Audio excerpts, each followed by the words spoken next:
Tailoring வகுப்பில் பார்க்க போகிற மெஷர்மெண்ட்டு எலாஸ்டிக் ஜட்டி. எலாஸ்டிக் ஜட்டி அளவெடுக்கிறது எப்படிங்கிறத நம்ம பார்க்க போகிறோம். உயரம் 10+2, அகலம் 12+1.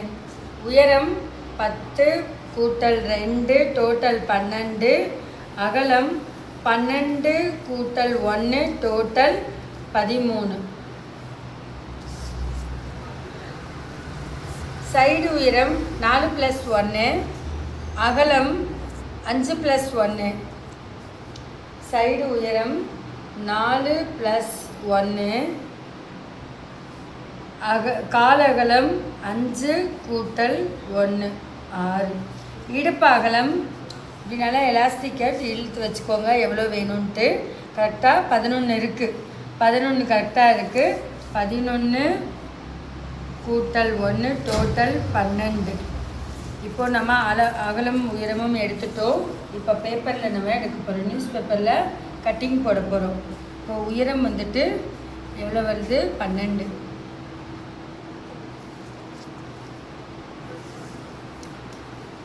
அகலம் வந்து 13.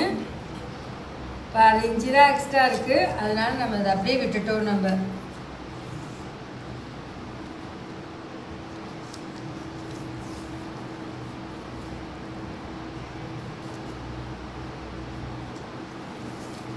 உயரமும் அகலமும் நம்ம எடுத்துட்டோம். இப்போ நம்ம கட்டிங் போட போகிறோம்.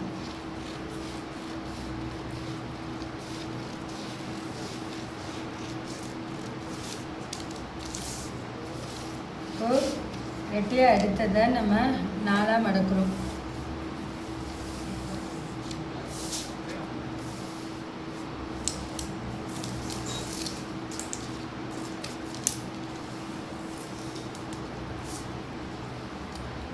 மடக்கி சைடு உயரம் எவ்வளோன்னு பார்க்குறோம். 5. கால் அகலம் 6ல் 3 எடுக்கிறோம். அதை டிவைட் பண்ணியிருக்கிறோம். நான் சாதா ஜட்டியிலேயே நான் விளக்கம் நான் சொல்லி கொடுத்துருக்கேன். நான் வளைவு போடுறோம்.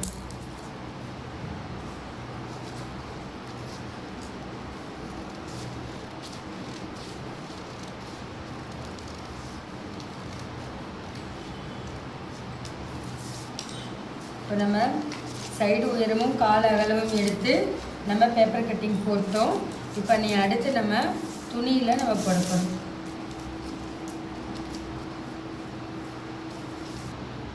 இப்போது நம்ம ரெட்டையாக போட்டு வச்சுருக்கோம். துணி கரெக்டாக ஈவனாக தான் ஹோல்டோட தான் நம்ம போட்டிருக்கோம். ஜட்டினால் எடுத்து கரெக்டாக பேப்பர் கட்டிங்கில் இதோட மெஷர்மெண்ட் அளவு எவ்வளவோ கரெக்டாக நம்ம பா வடிவத்தில் நம்ம வெட்டி எடுக்க போகிறோம்.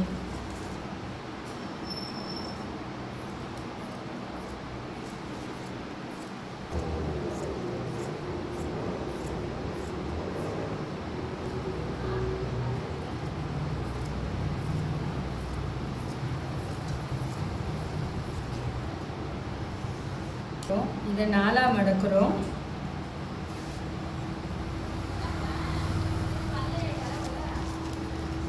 பேப்பரை 4ஆக மடக்கி மெஷர்மெண்ட் கரெக்டாக இருக்கான்ட்டு நம்ம பார்த்து இப்போ வளைவு கொடுக்குறோம்.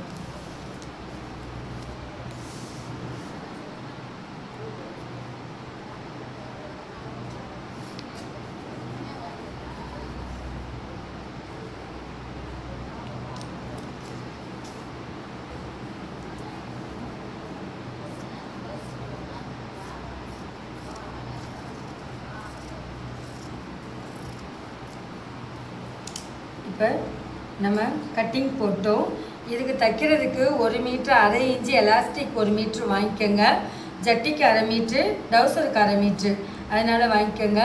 இந்த வீடியோ பிடிச்சிருந்துச்சுன்னா லைக் பண்ணுங்கள், ஷேர் பண்ணுங்கள், சப்ஸ்கிரைப் பண்ணுங்கள்.